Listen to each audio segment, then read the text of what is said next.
Halo, Assalamualaikum. Waalaikumsalam warahmatullahi wabarakatuh.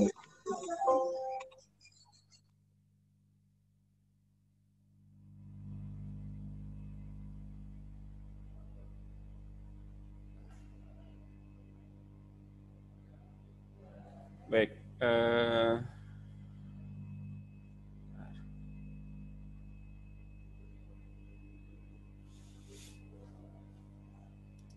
bisa terlihat ya slide-nya?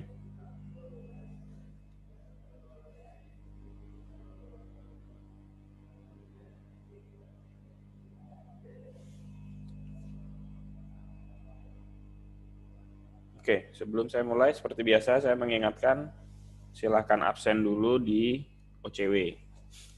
Beberapa kali saya menemukan kejadian, ada yang WA saya bilang belum absen di OCW, tapi sudah tutup. Nah, itu masalahnya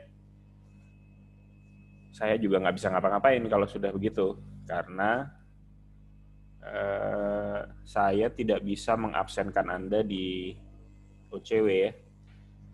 Jadi yang bisa absen di OCW hanya Anda sendiri. Jadi kalau Anda laporan ke saya Anda belum absen di OCW, juga saya tidak bisa mengabsenkan Anda di OCW.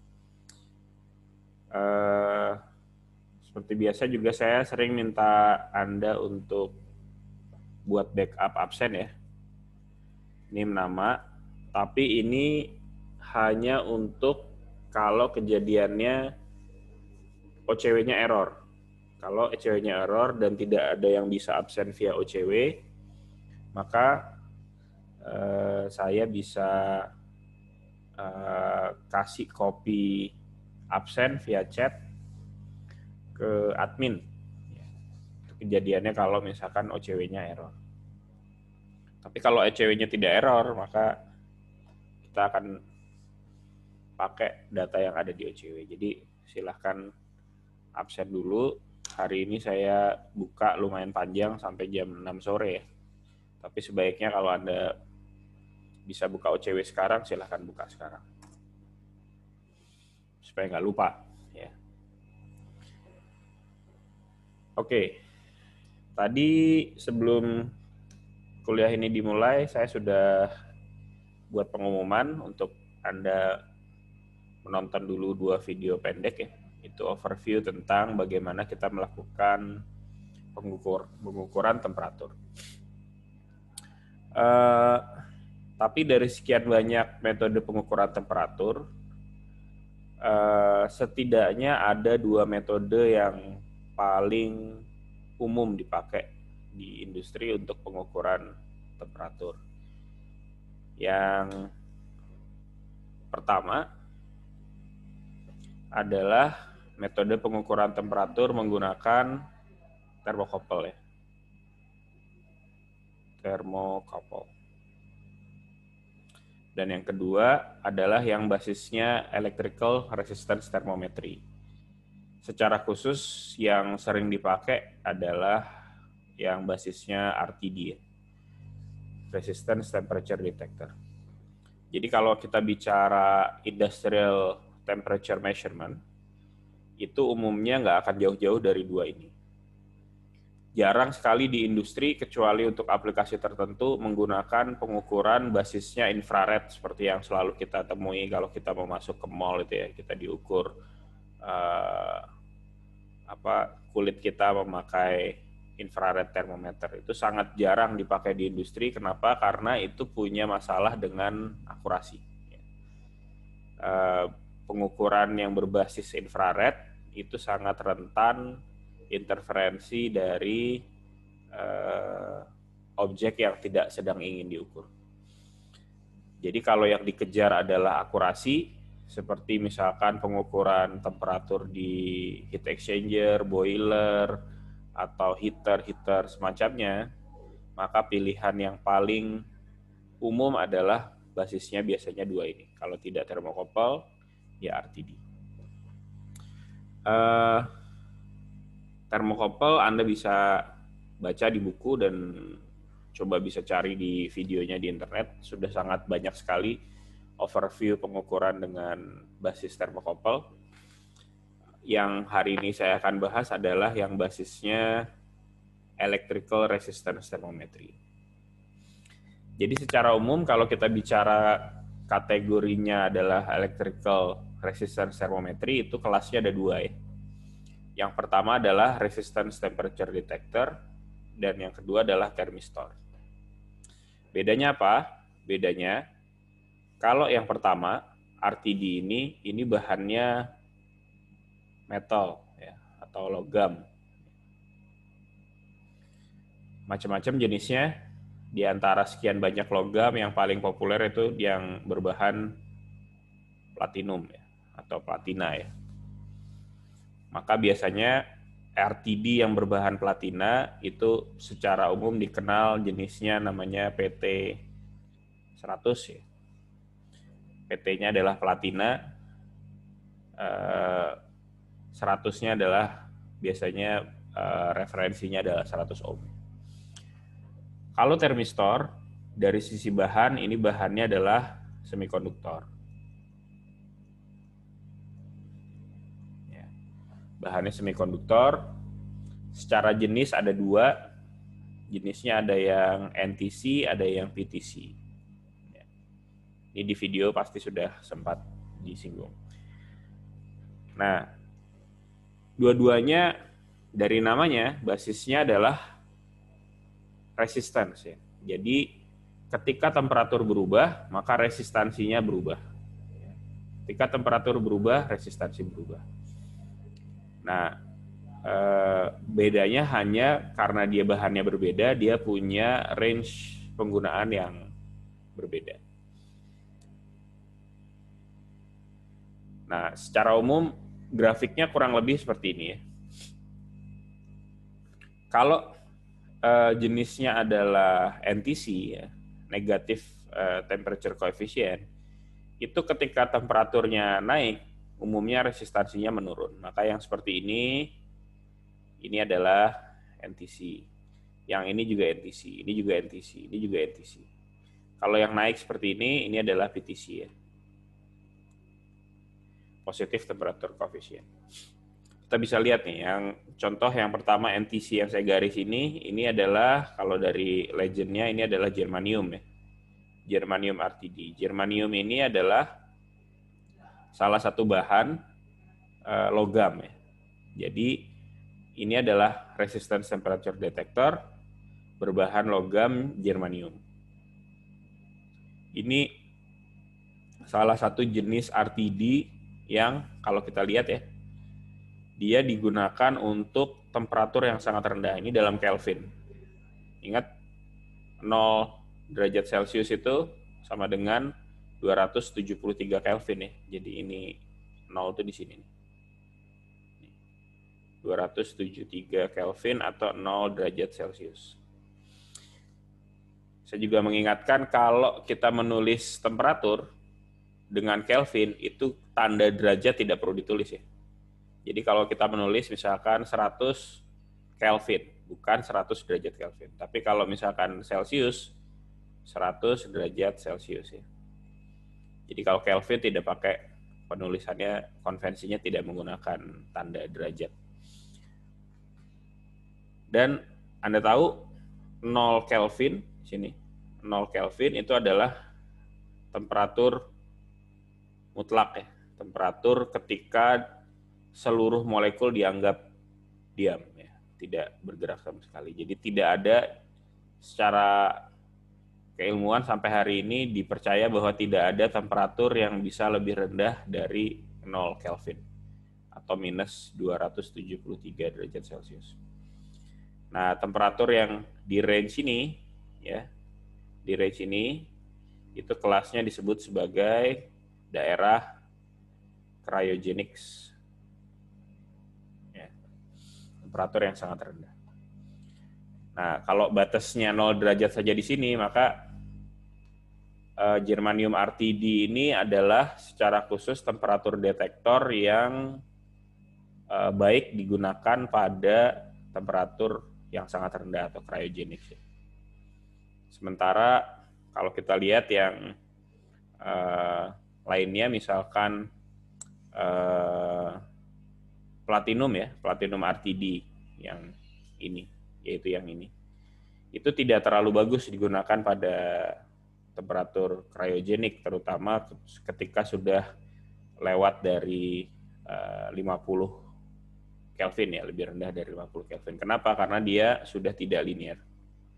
Saya pernah bahas sebelumnya bahwa yang namanya pengukuran itu harus sebisa mungkin linear ya, dan predictable ya.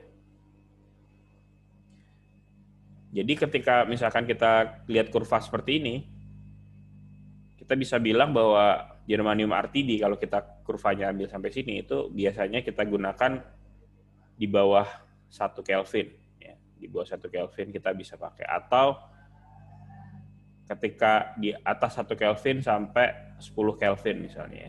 Kita anggap ini linear. Ketika ya di sini kita anggap ini linear. Ketika sudah di atas 0 derajat Celcius, maka ini sudah tidak bagus lagi dipakai. Contoh lainnya Cernox ya, ini adalah kelas termistor ya. Termistor. Ini adalah kelas yang cukup bagus dipakai, NTC yang cukup bagus dipakai di antara misalkan 10 Kelvin sampai 273 Kelvin atau 0 derajat Celcius. Tapi ketika di bawah 10 Kelvin dia tidak terlalu bagus karena dia sudah tidak linear. Jadi penting dua hal ini dalam memilih alat ukur. Satu, sebisa mungkin dia linear. Yang kedua, predictable. Harus bisa diprediksi karena ketika tidak diprediksi, sulit diprediksi, maka pengukuran kita validitasnya dipertanyakan. Oke, itu secara umum. Jadi kalau kurvanya slope-nya itu negatif, maka dia disebut sebagai NTC, dan ketika slope-nya positif disebut PTC.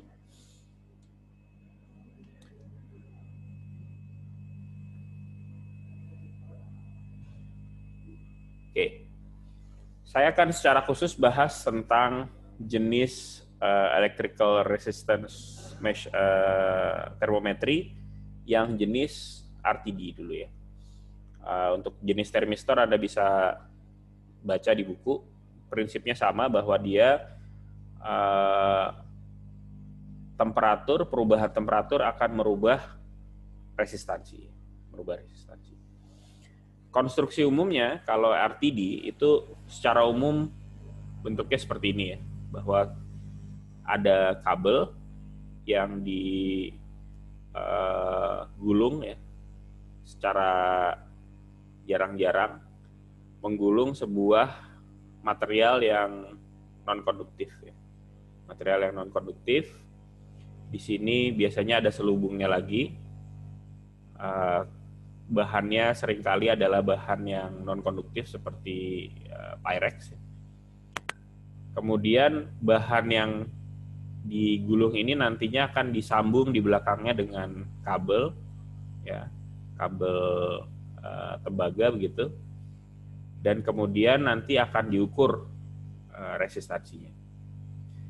Nah, konstruksi seperti ini, kalau tadi kita bicara pada temperatur yang rendah ya, secara umum kalau kita lihat pada span temperatur yang lebih lebar, itu kalau platinum dia punya slope yang tidak terlalu besar.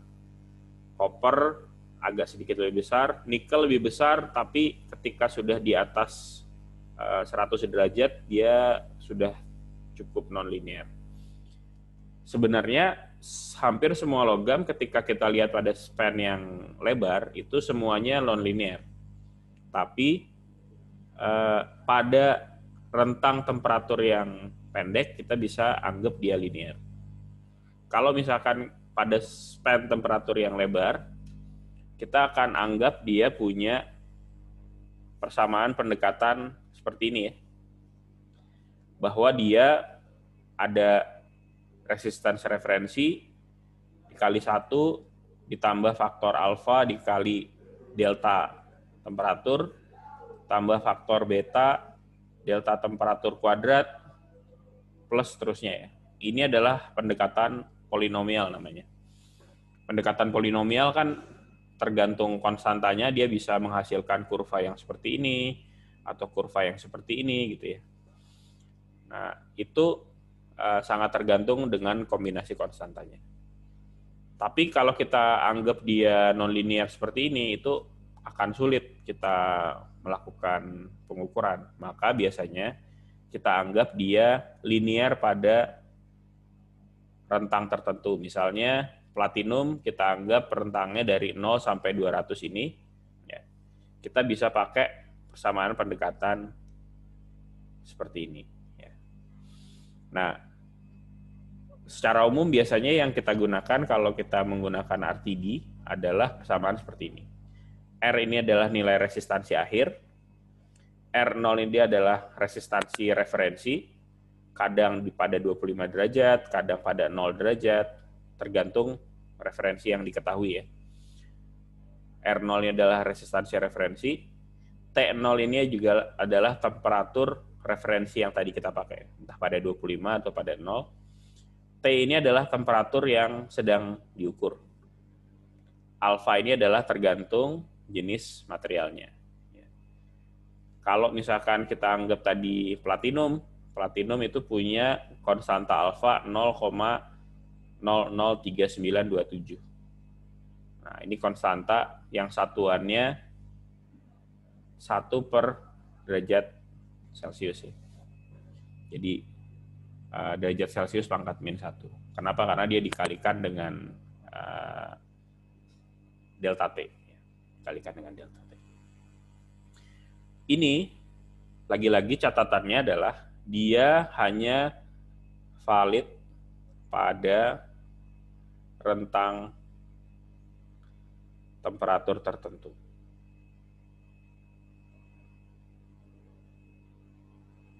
Ketika kita kaitkan sama pelajaran sebelumnya tentang uncertainty, kita bisa bilang bahwa dengan menggunakan persamaan ini, pada rentang 0 sampai 200 derajat, untuk platinum ini mungkin kita bisa katakan dia punya uncertainty sekitar 1,5% ya, plus minus gitu.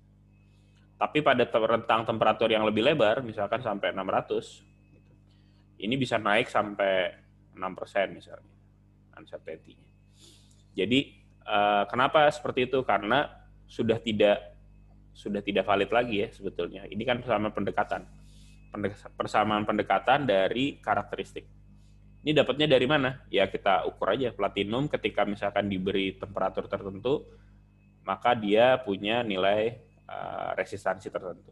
Ketika temperaturnya dinaikkan, dia akan punya resistansi yang berbeda. Dari situ kita buat persamaan pendekatan.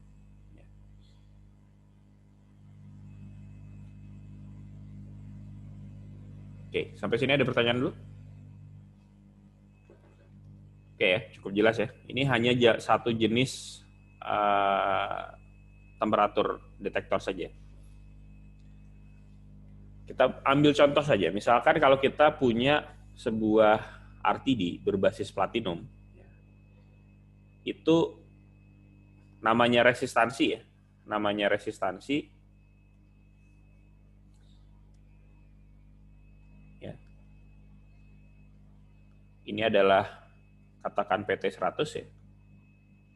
Platinum Resistance Temperature Detector. Ini nilai resistansinya akan naik atau turun tergantung temperaturnya. Dia akan bisa naik, bisa turun tergantung temperaturnya. Nah, masalahnya kita ketika menggunakan itu dalam sebuah pengukuran, sangat tidak enak kalau misalkan kita mengukur berbasis resistansi. Kita pengennya ketika kita ukur, kita dapat data yang sifatnya data tegangan, voltage, atau data arus ya, current. Ini adalah bacaan variabel yang lebih standar ketika kita ingin membaca sebuah detektor atau sensor. Maka kita perlu rubah nih, perubahan resistansi yang ada di PT100 ini menjadi data tegangan atau data arus. Nah, ada beberapa metode. Metode yang pertama adalah menggunakan namanya voltage divider. Ya. Anda bisa baca di buku bagaimana voltage divider digunakan. Yang kedua adalah menggunakan bridge. Secara khusus ini disebut sebagai Wheatstone bridge.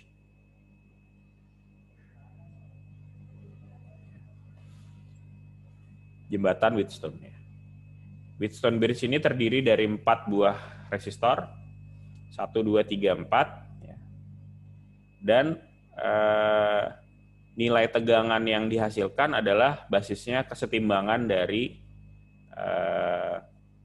keempat resistor ini. Basisnya adalah kesetimbangan dari keempat resistor ini.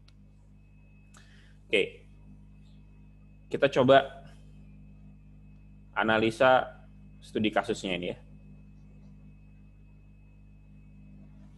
Studi kasusnya ini bilang bahwa ada sebuah platinum RTD yang digunakan pada sebuah Wheatstone bridge. Wheatstone bridge-nya ini disebut bahwa Wheatstone bridge-nya ini equal arm ya. Equal arm-nya artinya setimbang. Setimbang. Diketahui bahwa ada R2 dan R3 yang nilainya sama-sama 25. Di sini kita sebut ini 25 derajat Celcius. 25 ohm. 25 ohm.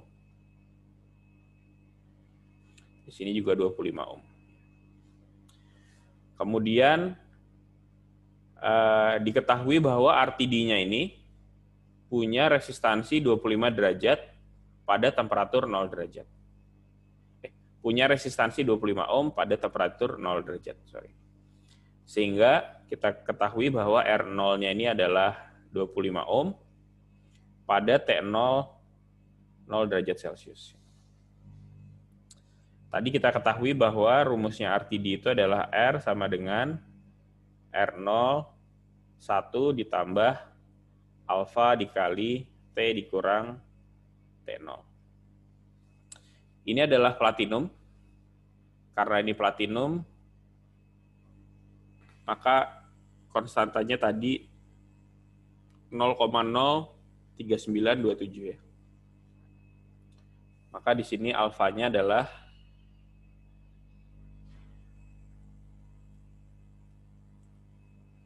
0,03927 derajat Celcius min 1. Oke, saya pindah dulu.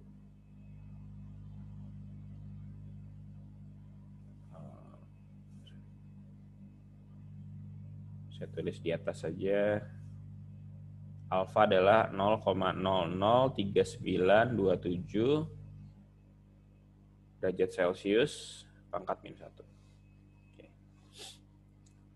Pertanyaannya adalah, kalau misalkan kita pakai RTD-nya itu untuk mengukur sebuah pengukuran temperatur, ya, dan kita tahu bahwa ketika kita pakai itu, nilai R1 itu digunakan untuk membalance bridge. Ya.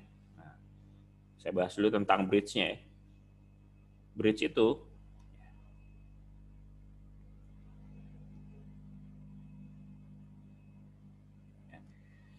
ini bridge ya, gambarnya seperti yang ada di atas tadi. Seperti ini. Kemudian yang sebelah sini saya ukur di tengah aja. Ya.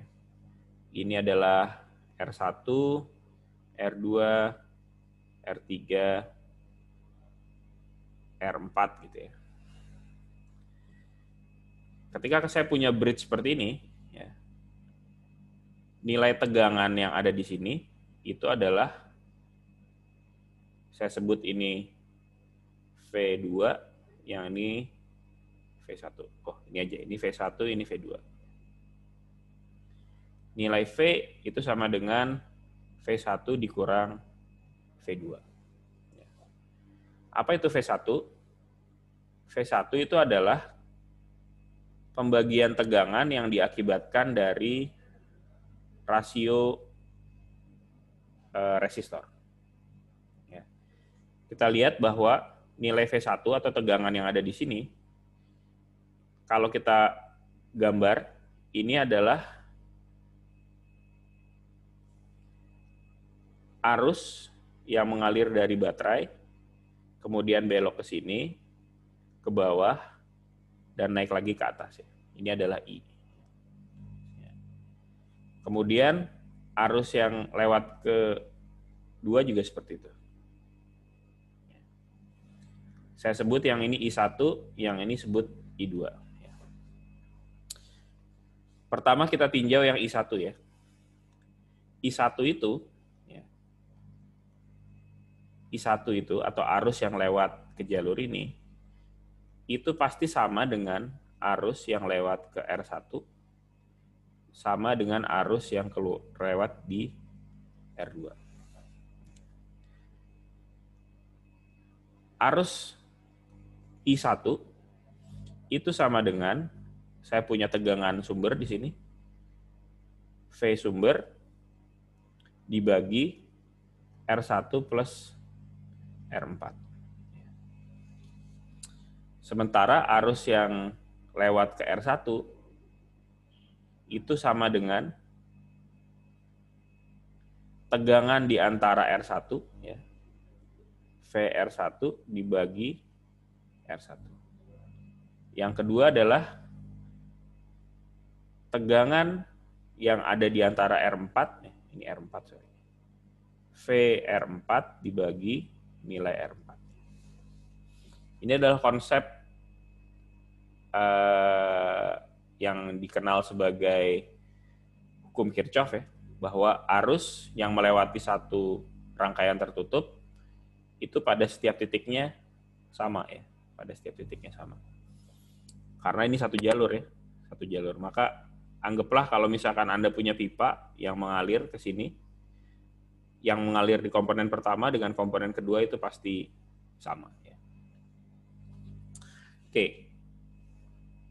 Dengan ini saya bisa tarik sebuah kesimpulan nih, bahwa VR4 atau sama dengan VR4 itu sama dengan V1 ya.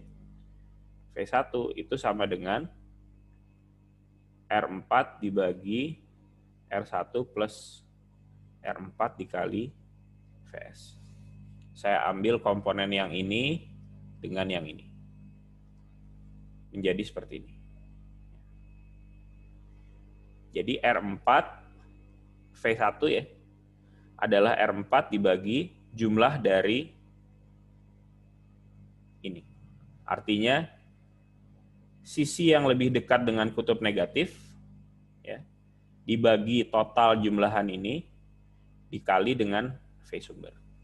Maka kalau RTD seperti ini, sisi yang pertama adalah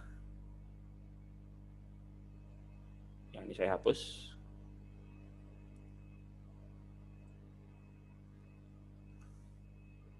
Pada RTD seperti ini, sisi yang lebih dekat dengan kutub negatif adalah RTD-nya.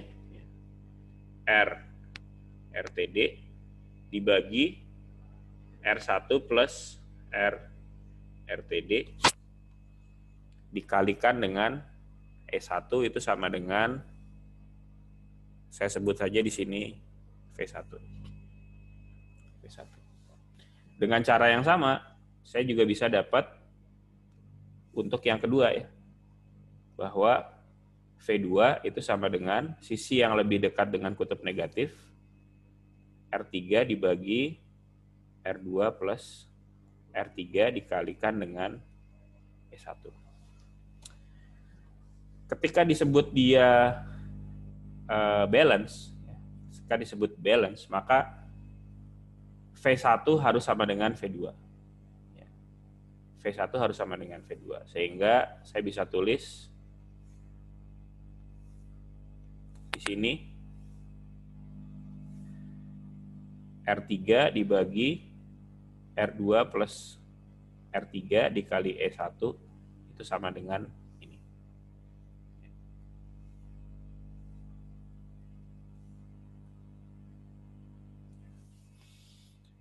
Dan kita bisa sederhanakan di sini. Ini saya bisa coret karena sama. Ya. Di sini saya ketahui bahwa R2 dan R3 itu sama. Maka yang di sini adalah R dibagi 2R, ya. Atau sama dengan setengah. Ya. Sama dengan di sini adalah 1/2. Ini sama dengan R RTD dibagi R1 plus R RTD. Artinya ini harus sama dengan setengah. Artinya kesimpulannya R RTD harus sama dengan R1. Diketahui di sini bahwa ketika dilakukan pengukuran dan dilakukan balancing, maka R1 itu sama dengan 37,36. Maka RRTD di sini adalah harus sama dengan 37,36 juga. Nah, di sini kita dapat nilai RTD-nya. Ini harus sama dengan 37,36 ohm, sama dengan R0-nya adalah 25, 1 ditambah 0,003927 dikali T dikurang 0 derajat. Sehingga setelah dihitung, kita dapatkan T-nya adalah sama dengan 126 derajat Celcius. Jadi, beginilah cara kita mengkonversi dari nilai resistansi yang ada pada sebuah RTD menjadi temperatur. Menjadi temperatur. Karena kita tahu bahwa resistansinya pada temperatur ini adalah 37,36, dengan referensi R0 adalah 25 ohm pada 0 derajat, dan kita tahu ini adalah platinum, maka kita bisa dapat temperaturnya adalah 126. Dengan cara yang sama sebetulnya Anda bisa dapat temperatur yang lain dengan membuat misalkan tabel ya. Dengan referensi yang sama seperti ini, kalau R0-nya adalah 25 pada 0 derajat, Anda bisa dapat berapa variasi ohm terhadap temperatur pada nilai-nilai yang lain. Oke. Sampai sini ada pertanyaan? Nggak ada ya? Oke. Kalau begitu tugas sekarang. Tugasnya ada 2 untuk kali ini. Satu adalah tugas untuk individu. Ya. Tugas untuk individu, seperti biasa, saya pengen tugasnya dibuat dengan menggunakan video. Ya. Kasusnya adalah sama seperti yang tadi, bridge dengan RTD. Ya. Tapi kali ini pertanyaannya bukan berapa temperaturnya ya. Saya ingin kaitkan dengan kuliah 2 minggu yang lalu, ketika kita membahas tentang propagation of uncertainty. Yang saya bahas sebelumnya di kasus ini adalah ketika saya sudah tahu bahwa R2, R3, R1-nya nilainya berapa ya. Tapi seperti Anda ketahui, nilai resistansi pada sebuah komponen itu juga punya nilai uncertainty. Semakin berkualitas komponennya, uncertainty-nya semakin rendah. Masalahnya ketika kita memilih resistansi tertentu, itu pertimbangan utamanya adalah bagaimana nilai uncertainty dari pengukuran yang akan kita lakukan. Jadi, saya ingin buat studi kasus bahwa Anda di sini adalah seorang desainer sistem pengukuran. Ya. Dan Anda diminta untuk membuat desain sebuah sistem pengukuran di mana uncertainty dari pengukuran temperaturnya itu maksimal plus minus 0,5 derajat Celcius. Maksimal 0,5 derajat Celcius. Pertanyaannya adalah, kalau misalkan uncertainty dari pengukurannya diminta adalah 0,5 derajat Celcius, seandainya saya tentukan bahwa nilai resistansi yang dipakai pada tiap komponen ini punya uncertainty kira-kira plus minus 1%, apakah itu mencukupi untuk menghasilkan sistem pengukuran yang uncertainty temperaturnya 0,5 derajat? Pertanyaannya seperti itu ya. Kalau misalkan saya gunakan resistor yang masing-masingnya ini punya uncertainty 1%, apakah kita bisa menghasilkan sebuah sistem pengukuran yang uncertainty-nya 0,5 derajat Celcius? Ya. Kasusnya sama seperti yang tadi. Yang digunakan adalah RTD platinum dengan bridge yang seperti ini. Ini adalah kasusnya. Jadi bagaimana cara menghitungnya? Anda bisa coba analisis dengan menggunakan analisis propagation of uncertainty seperti yang saya bahas 2 minggu yang lalu. Dan coba analisis apakah dengan 1% uncertainty dari tiap resistor akan menghasilkan uncertainty measurement juga yang nilainya pada rentang plus minus 0,5 derajat Celcius. Ada pertanyaan nggak untuk tugasnya? Jelas ya? Tugas pertama ya. Oke. Tugas yang kedua adalah tugas grup, seperti biasa, membuat overview tentang kali ini pressure and flow measurement. Pressure and flow measurement. Ini seperti biasa menggunakan grup. Sekali lagi tolong tidak perlu setiap orang mengirimkan submission ya. Yang hanya perlu melakukan submission untuk tugas grup hanya perwakilan grup saja. Karena kalau banyak-banyak saya bingung nyarinya, mana yang ngumpulin tugas dan grup yang mana. Jadi saya hanya perlu satu orang perwakilan dari tiap grup saja yang mengumpulkan. Jadi yang lain tandanya missing tidak apa-apa. Kalau untuk tugas yang grup hanya satu orang perwakilan dari tiap grup saja yang mengumpulkan. Dan ini dikumpulkan dalam bentuk video saja ya. Ini juga Anda tolong kerjakan dan sambil Anda jelaskan menggunakan video. Oke? Sampai sini ada pertanyaan? Absen sudah ya semua? Tolong absen via OCW, jangan lupa. Ya, silakan Yogi. Untuk deadline tugasnya itu kapan ya Pak? Seperti biasa, 1 hari sebelum kelas untuk kedua tugas ini. Nanti saya akan beri link pengumpulannya via Google Classroom. Ya. Jadi via Google Classroom nanti saya akan beri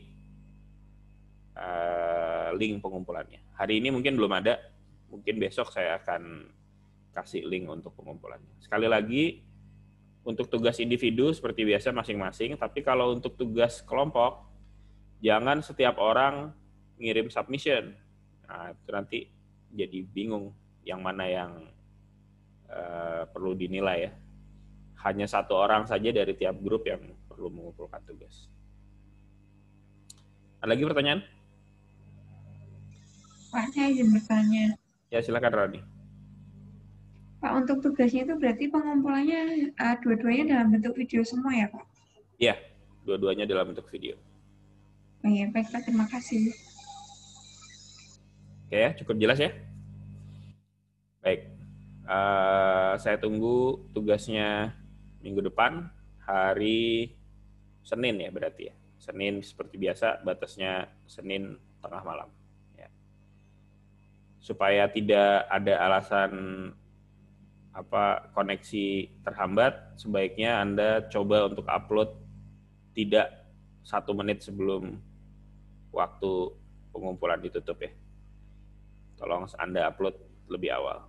Apalagi ini ada yang tugas individu, video individu.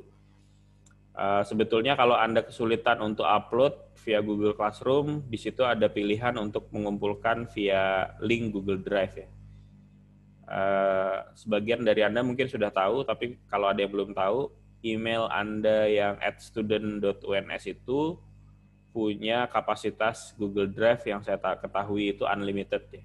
Jadi Anda bisa buat dokumentasi tugas Anda, di-upload ke Google Drive, jadi Anda tinggal kumpulkan link Google Drive-nya saja, itu akan lebih enteng untuk ngumpulin tugas. Baik, itu saja kuliah hari ini. Terima kasih atas perhatiannya. Assalamualaikum warahmatullahi wabarakatuh.